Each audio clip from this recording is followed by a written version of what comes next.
사랑하는 여러분, 주님의 은혜와 평강이 성도님들의 삶에 함께 하시기를 바라고 축복합니다. 오늘 말씀은 마가복음 9장 30절에서 37절입니다. 이번 주간 박태신 목사님께서 새벽 말씀을 전해주셨습니다. 박 목사님께서 한 주간 새벽 말씀을 전하시는 동안 교회는 봄 정기신방, 말씀신방을 시작했습니다.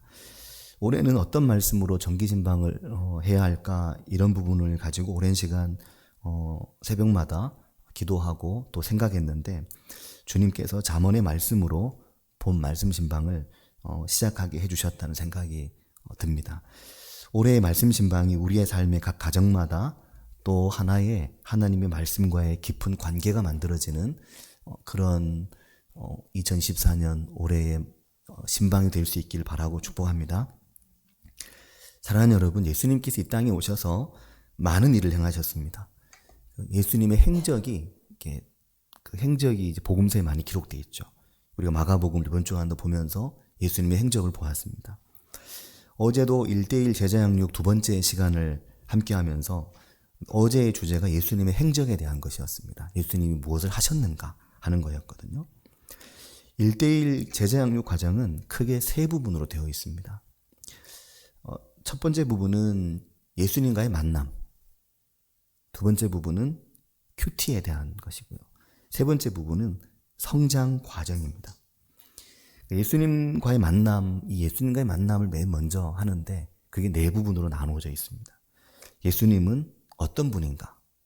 또 예수님은 무엇을 하셨는가? 예수님은 지금 무엇을 하고 계신가? 그리고 네 번째는 예수님을 믿으십시오. 그렇게 되어 있습니다. 그리고 이제 그 뒤에 큐티에 대한 것이 한 부분, 그리고 그 뒤에 11번에 걸쳐서 신앙의 성장에 대한 부분이 한 부분, 이렇게 세 개의 큰 주제로 되어 있습니다. 11번의 성장의 과정은 우리의 신앙생활에 있어서, 특히 우리가 그리스도의 제자로 살아가고자 할 때 꼭 알아야 하고, 꼭 우리의 삶에 이 좋은 뼈대를 갖추어야 되는, 우리가 사람을 보면 참 저 사람은 그 뼈대가 튼튼하다, 저 사람은 참 이게 갖출 것을 잘 갖췄다, 이런 생각이 드는 사람들이 있거든요. 마치 그것처럼 성경의 말씀을 찾아가면서 신앙을 성장해가는 토대가 되고 뼈대가 되는 중요한 게 있는데, 구원의 확신, 하나님의 속성, 하나님의 말씀인 성경, 그 다음에 기도와 교제, 전도, 성령 충만한 삶, 시험을 이기는 삶, 순종하는 삶, 사역하는 삶, 이게 왜 10개지? 11개가 돼야 되는데 하여튼 11개로 되어 있습니다. 근데 이 1:1 제자 과정의 두 번째가 이제 아까 큐티라고 말씀드렸잖아요. 근데 큐티를 딱 보면 약간 선뜻 이해가 안 되는 게, 그 큐티, 그 두 번째 파트의 큐티의 앞머리에 뭐라고 되어 있냐면 이렇게 되어 있거든요. 교제, 그리고 점 2개 찍고 큐티의 이론과 실제, 이렇게 되어 있습니다. 이게 왜 교제이지? 교제 있잖아요, 사귀는 거. 이게 왜 교제이지? 그 생각을 하게 되거든요. 첫 번째는 만남, 두 번째는 큐티인데 첫머리에 사실은 굵게 교제라고 되어 있거든요.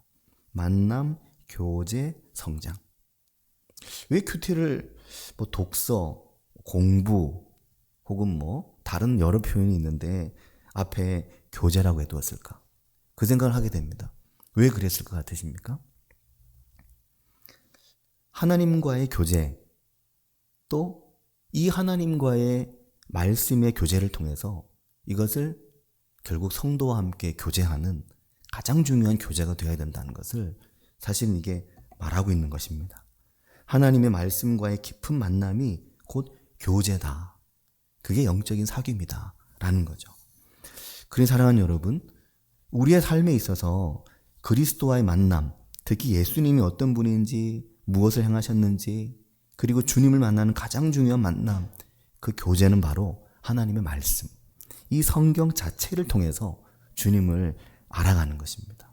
그게 교제이고, 그게 건강한 교회의 교제이고 영적 사귐이고, 그래야만 성도들의 공동체의 사귐이 힘이 있고 능력을 갖게 되는 것입니다. 그래서 저는 우리 교회 모든 직분자들, 특히 항존 직분자들은 꼭 1:1 제자 과정을 하시기를 바랍니다. 또한 앞으로 교회의 항존 직분자로 섬기길 원하시는 분들은 반드시 이걸 하셔야 합니다. 어느 순간 그렇게 얘기하겠죠. 1:1 제자 과정을 해야만 항존직 된다라고 얘기하는 날이 오지 않을까요? 꼭 이것을 하시길 바랍니다. 왜냐하면 우리가 교육받은 사람과 교육 안 받은 사람 차이가 날 수밖에 없습니다. 배운 사람과 안 배운 사람 차이가 날 수밖에 없거든요. 이러한 중요한 주제들을 가지고 신앙과 믿음의 균형과 배움을 통해서 제자의 자신감을 통해서 저는 우리 교회 성도님들께서 그것을 통해 또 다른 사람에게 전도하고 또 다른 사람을 양육할 수 있는 분들이 되시기를 바랍니다. 예수님께서 마지막 목적이 있는 예루살렘을 향해서 한 걸음 한 걸음 나아가셨는데 많은 병자를 고치고 능력을 행하기도 하셨지만 예수님의 주 목적은 그것은 아니었습니다. 예수님의 가장 중요한 목적은 무엇입니까? 십자가였습니다. 예수님의 마지막 목적은 예루살렘이었고 예루살렘에서 십자가를 지고 죽으시는 것이었습니다. 그게 예수님의 가장 중요한 목적이었습니다. 그래서 예수님은 당신의 행적, 예수님께서 행하신 놀라운 일들과 능력을 가급적 제자들에게 비밀로 하게 하셨거든요. 이걸 드러내지 않도록 하셨습니다. 그러면서 예수님은 서서히 제자들에게 당신이 많은 고난을 받고 장로들과 대제사장들과 서기관들에게 종교 지도자들이죠. 이들에게 버림을 받고 십자가에서 죽으실 것과 3일 만에 다시 살아나실 것을 이것을 말씀하기 시작하셨습니다. 오늘 말씀에도 31절 중간에 보면 인자가 사람들의 손에 넘겨져 죽임을 당하고 죽은 지 3일 만에 살아나리라는 것을 말씀하셨기 때문이다. 그렇게 말합니다. 주님은 서서히 주님께서 고난당하시고 죽으실 것 그리고 다시 사실 것 이것을 제자들에게 말씀하시기 시작했습니다. 자, 사랑하는 여러분, 이 얘기를 들으면 어떤 기분이 들까요? 만약에 우리가 정말 잘 아는 누군가가 우리에게 나 고난당한다, 나 죽는다, 살아난다 그렇게 얘기하면 어떤 말이 귀에 들어올까요? 살아난다고? 그럼 뭐 아무 걱정 없네 이러겠습니까? 나 고난당한다, 나 죽는다, 나 살아난다 어느 말이 귀에 들어오겠습니까? 아마 정말 사랑하고 아끼는 관계 속에 있는 사람들이라면 또 우리가 살아나는 것을 이게 너무 우리에게 당장의 일이 아니기 때문에 고난당하고 죽는다는 말이 이게 현실인 거죠. 제자들이 굉장히 큰 혼란에 빠졌습니다. 이 예수님이 고난당한다, 내가 죽고 3일 만에 살아날 것이다 이 말을 듣는 제자들의 반응들을 보면 아주 제자들이 엄청 혼란스러워하고 있다는 것을 알 수 있거든요. 그것을 잘 보여주는 말이 오늘 32절 끝부분에 보면 묻기도 두려워하더라. 그 말에 그런 느낌이 잘 담겨져 있습니다. 제자들이 예수님에게 도대체 그게 무슨 말인지 이걸 묻기가 두려웠다. 왜냐하면 제자들이 예수님이 비유로 말씀하신 다음에 비유가 이해가 안 되면 물어봤잖아요. 예수님 제자들 불러서 설명해 주셨습니다.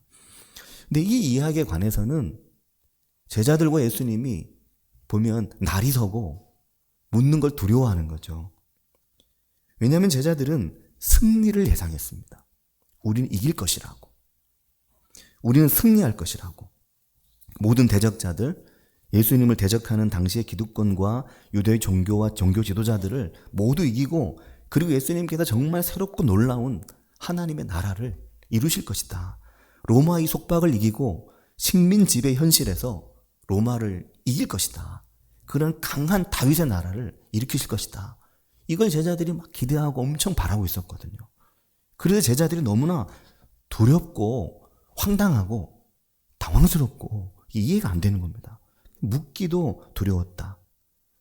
만약에 질문을 하면 주님께서 전혀 다른 또 말씀하실 것 같으니까 덮어놓고 묻지 않는 거죠. 또 내가 죽는다.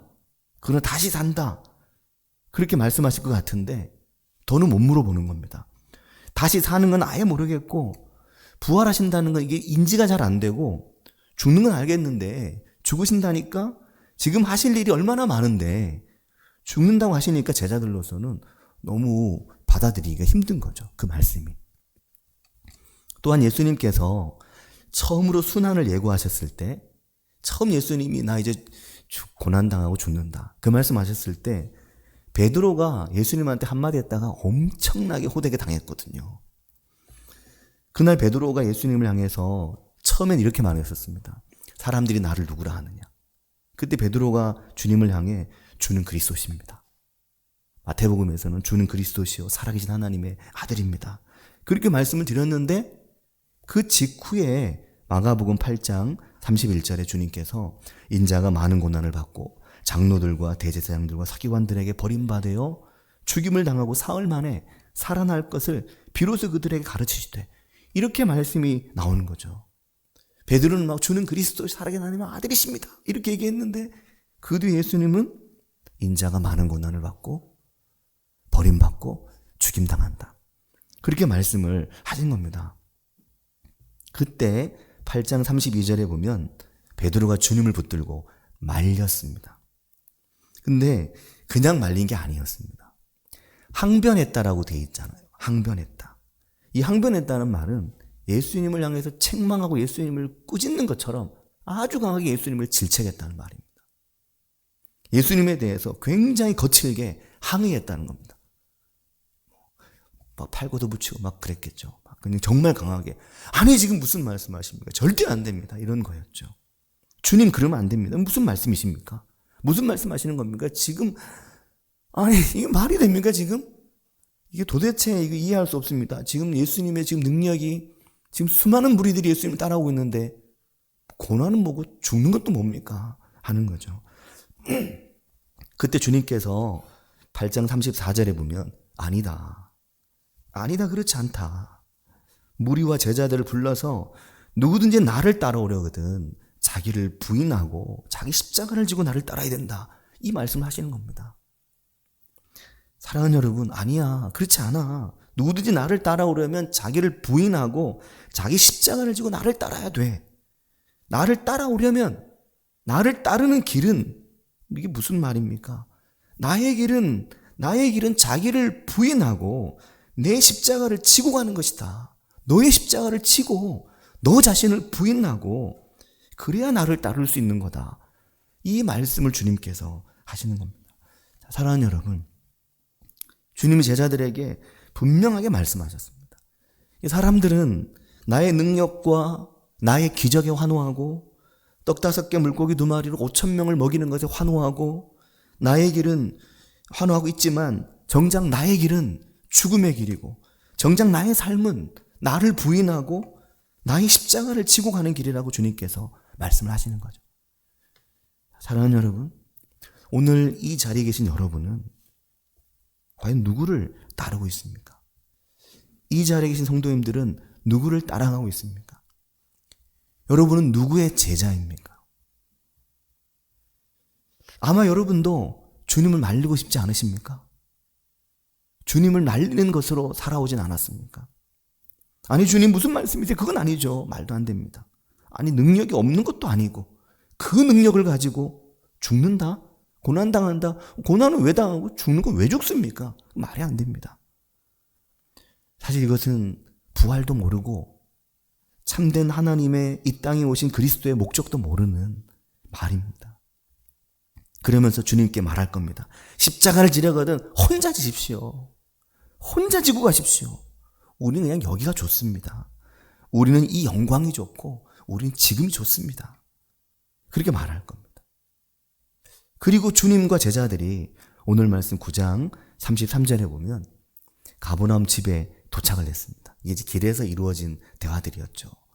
그리고 가버나움 집에 도착했는데, 그리고 집에 있을 때 주님께서 제자들에게 물으신 겁니다. 33절 중간에 보면 너희가 길에서 서로 토론한 것이 뭐냐? 그 말씀을 하시고 이 가버나움 집까지 오는 동안 제자들이 중간에 길에서 뭘 토론하고 얘기했나 보죠. 그래서 서로 막 뭘 얘기를 했는데 주님 보니까 토론했다라고 말씀하실 정도로 서로 의견에 대립이 생겨서 막 이게 논쟁하고, 그 뒤에 보면 쟁론했다 그러잖아요. 좀 말이 약간 좀 서로 막 약간 격양되게 그런 그런 막 대화를 막 주고받고 있는 그 대화가 뭐였냐? 뭘 얘기한 거냐? 그렇게 물으신 거죠. 근데 34절에 보니까 제자들이 잠잠하니 말을 못했습니다. 그들이 아무 말도 할 수 없었던 이유는 무엇입니까? 그들이 했던 토론이 무엇이었습니까? 누가 크냐는 거였습니다. 누가 크냐? 누가 크냐는 문제로 열띤 말싸움을 하면서 길을 온 거죠. 누가 크냐? 그들 제자들은 주님께 주님의 죽으심과 고난에 대해서는 더 묻기도 두려울 정도로 그게 싫었는데 그 길에서 그들은 누가 큰가를 두고 설전을 했던 겁니다. 사랑하는 여러분, 이 제자들의 누가 크냐는 논쟁을 제자들의 상황에 가두어 두고 말해서는 오늘 우리에게는 의미가 없는 말이 될 수 있습니다.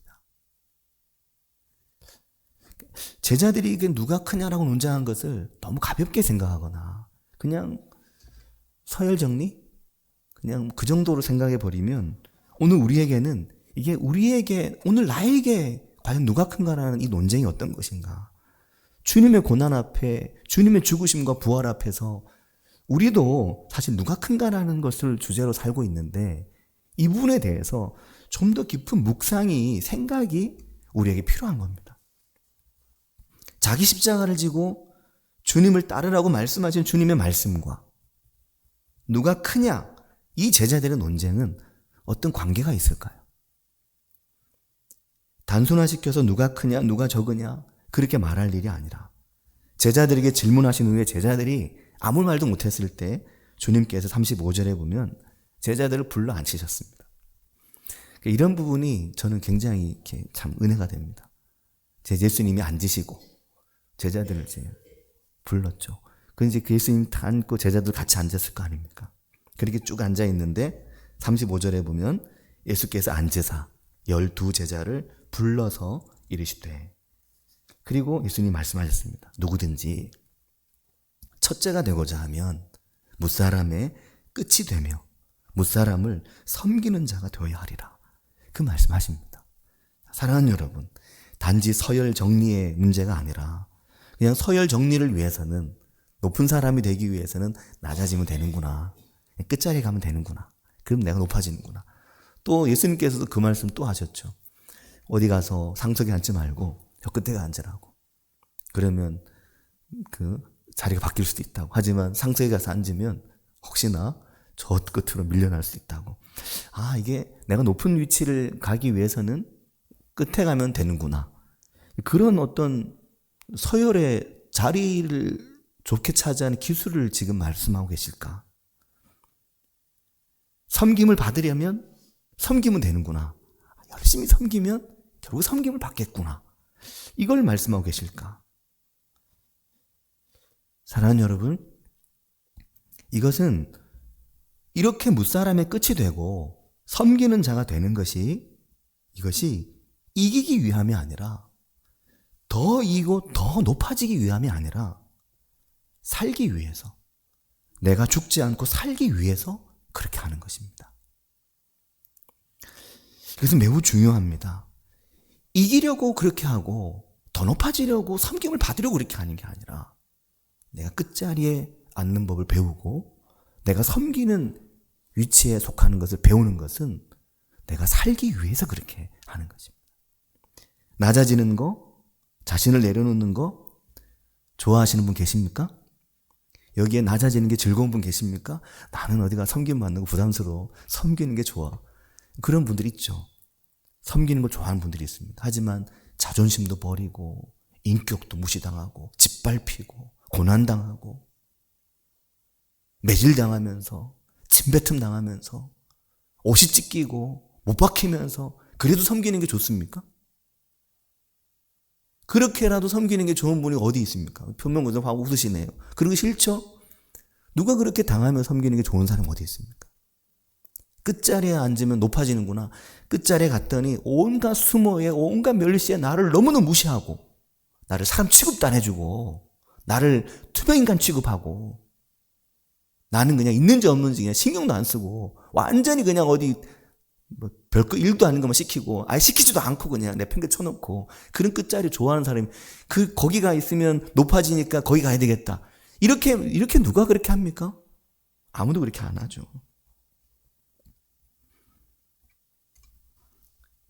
그건 정말 어려운 일입니다. 살기 위해서 그러는 겁니다. 살기 위해서. 어떤 분들이 이렇게 말하죠. 난 지고는 못 살아. 이를 딱 이렇게 물면서 나는 지고는 내가 못 산다. 지고는 절대 내가 못 산다. 표명원 사람도 지고 못 살죠? 많이 지고 살아오셨지만 또 지고 못 살죠? 근데 누구나 지고 못 삽니다. 지고 못 살면 문제죠. 여기 지고도 잘 사는 분 계십니까? 나는 지는 게 즐거워. 지고 못 살죠. 또 지렁이도 밟으면 꿈틀한다고. 밟지 말라고 나를. 꿈틀한다고 나도. 그렇게 말하기도 하잖아요. 그러시죠? 제가 교회에서도 많이 들었습니다. 나 지고 못 산다고 얘기하는 거 제가 들었어요. 지나가다가 듣고. 근데 나도 지고 못 산다. 저도 그렇게 생각하거든요. 나도 밟아라 꿈틀거린다 라고 생각하거든요. 근데 사랑하는 여러분, 12제자를 불러서 자리에 앉히고 거기 함께 앉아서 주님께서 말씀하실 때 얘들아, 누구든지 첫째가 되려면 끝이 되어야 되는 거야. 섬기는 사람이 되어야 되는 거야. 그게 그리스도의 제자야. 그래야 네가 사는 거야. 안 그러면 너 정말 죽는다. 오늘 우리에게는 안 그러면 너 정말 죽는다. 너 병나서 죽어. 지고는 못 산다고 말하지 말고 그냥 지는 법을 배우는 게 필요하다. 밟으면 나 꿈틀거리고 그러지 말고 밟히는 법을 배우는 게 필요하다. 그렇게 밟히고 그렇게 고난당하고 그렇게 죽음의 길로 나아가는 게 나의 길이다. 단지 이 길은 이기기 위한 길이 아니라 참으로 사는 길이다. 주님께서 그렇게 제자들에게 말씀하시는데 제자들이 이 말을 이해하기가 정말 어렵지 않았겠습니까? 정말 이기고 정말 잘 사는 것, 정말 잘 살기 위한 길, 정말 잘 사는 것이 일단 저주자 이게 아니라 참으로 주님이 고난당하신 그 고난, 참으로 주님이 끝에 가서 앉는 것, 참으로 주님이 말씀하신 섬기는 것, 그것을 우리가 참으로 배울 수 있는 은혜가 우리에게 있길 바라고 축복합니다. 이게 정말 필요한 관계가 사실 가장 가까운 관계들입니다. 우리가 사실은 전혀 모르는 사람들과 서열 정리할 필요도 없습니다. 정말 가까운 관계에서 오죽하면 집에서도 강아지도 서열 정리하잖아요. 강아지도 집에서 자기 밑에 두는 사람이 있다면서요. 저 강아지 안 키워서 모르겠는데 그 강아지들도 집에서 뭐 남편을 아빠를 자기 밑에 두기도 하고 집에 만만한 사람 하나는 자기 밑에 둔다면서요. 정말 이 관계가 필요한 게 가장 가까운 사람들 관계입니다. 부부가 그렇지 않습니까? 부부 사이에 똑같은 걸로 평생 싸우죠. 바뀌지 않은 하나의 문제로 평생 싸웁니다. 가족이 그렇죠. 가장 가까운 공동체 교회가 그렇습니다. 교회 안에서 다른 데서는 잘 섬기고 늘 겸손한데 이상하게 집에만 가면 섬기려고도 하지 않고 겸손하려고 하지 않고 섬기는 것도 이제는 싫고 겸손한 것도 이제는 싫고 집에서는 나도 내 위치를 찾아야 되겠다 이렇게 생각하고 교회에서도 내가 다른 데서도 내가 때로 무시당하는데 교회에서도 무시당하면 안 되지 교회에서 내 위치를 찾아야 되겠다 이렇게 생각할 때가 있거든요. 근데 그냥 서열 정리의 문제가 아니라 오래 쌓이고 켜커이 쌓인 상처나 아픔이 있게 되면 관계 속에 특히 가까운 사람들이 그렇거든요. 그러면 그 가장 가깝고 가장 사랑하는 사이인데 평생 서로 의지하며 살아왔는데 그럼에도 양보하지 못하고 이해할 수 없는 우리의 삶의 마지노선이 있습니다. 여기까지 내가 양보하지만 그 이상은 안 된다. 딱 쳐놓은. 내가 여기까지 낮아질 수 있지만 그 이상은 낮아질 수 없다. 내가 여기까지는 내가 뒤에 가서 앉을 수 있지만 더 뒤로는 내가 못 간다 라고 생각하는 경계선이 있거든요. 우리에게. 내가 이제껏 양보하고 살았는데 이제껏 내가 맨날 뒤에 서고 내가 맨날 섬기며 살았는데 이제 더는 내가 못하지. 이제는 사실은 거기서 우리의 사는 것과 참으로 이기는 것, 참으로 사는 것 이런 은혜들이 거기서 결정된다고 할 수 있습니다. 사랑하는 성도 여러분, 사순절을 보내면서 우리의 삶에 내게 주어진 나의 십자가, 내게 주어진 나의 고난과 내게 주어진 내가 살아가는 내 삶에서 내가 얼마나 낮아지고 얼마나 내가 섬기고 얼마나 내가 뒤에 가서 앉을 수 있을까. 이것을 깊이 생각하고 또 말씀에 응답하는 은혜가 있으시길 바랍니다.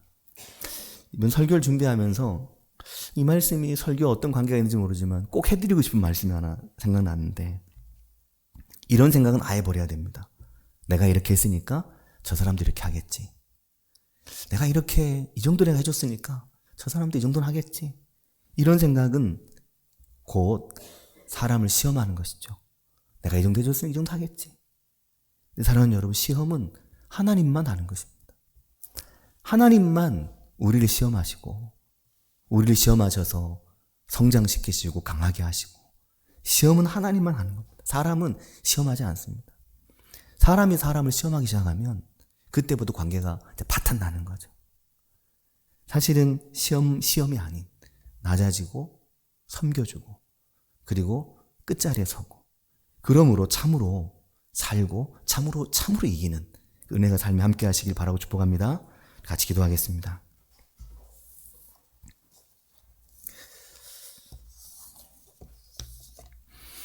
오늘 말씀을 준비하면서 저 스스로도 많이 생각하게 되는 말씀이었습니다.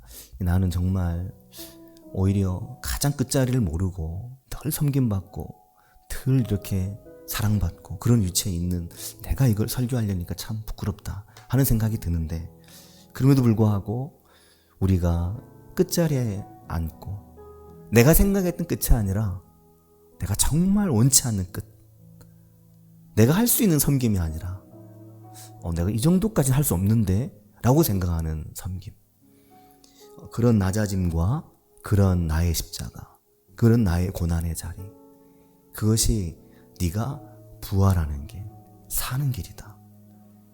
오늘 이기는 문제가 아니라 참으로 그것이 영생의 길이다. 말씀하신 이 말씀을 우리 깊이 깨닫고 발견하는 은혜가 우리의 삶에 있기를 같이 한 목소리를 기도하겠습니다. 하나님 아버지, 은혜와 사랑 감사합니다. 주님, 오늘 우리가 그리스도 안에서, 하나님 안에서 참으로 끝에 앉고 참으로 섬기며 참으로 하나님 은혜 가운데 나아가는 저희들 될 수 있도록 주님 우리를 도우시고 주님 우리를 인도해 주시기를 주님 원합니다. 하나님 아버지, 주님 우리의 마음이 나를 세우며 우리의 마음이 주님 높아지려고 하는 그 마음의 경계선에서 주님 낮아지고 주님 더 뒤로 갈 수 있는 마음을 주님 우리가 우리의 삶의 어디에서 그 마음을 가져야 됩니까? 하나님 아버지, 가장 가까운 관계 속에, 가장 사랑하는 사람들과 관계 속에, 내 삶에 가장 깨지는 것 속에, 가장 상처받은 인생 속에, 가장 아픈 시간 속에 하나님 오늘도 우리에게 오셔서 그것이 네가 사는 길이라고 말씀하시고 수고하고 무거운 짐진 우리를 향해 말씀하시며, 주님 이 땅에 오셔서 많은 것을 하실 수 있으셨지만 주님 스스로 죽으심의 길을 택하시며 스스로 당신을 내어주시고 몸을 찢으시며 주님 십자가의 죽으심으로 이루신 그리스도의 부활을 우리에게 보여주시며 그 길을 제자들에게 따라오라 말씀하시는 그 믿음의 길을 저희들이 함께 갈 수 있도록, 주님 그 믿음의 길에 설 수 있도록, 주님 그러한 믿음의 삶을 생각할 수 있도록 저희를 인도해 주시기를 주님 원합니다. 아버지, 좀 함께 해주시옵소서. 주님, 하나님 아버지, 은혜와 사랑을 감사합니다. 사순절을 보내면서 마가복음의 말씀을 매일매일 묵상하면서 주님 오늘 우리를 향해 말씀하시는 그리스도의 길이 무엇이고 예수님의 길이 무엇이며 제자의 길이 어떤 길인지를 생각하게 하심을 주님 감사합니다.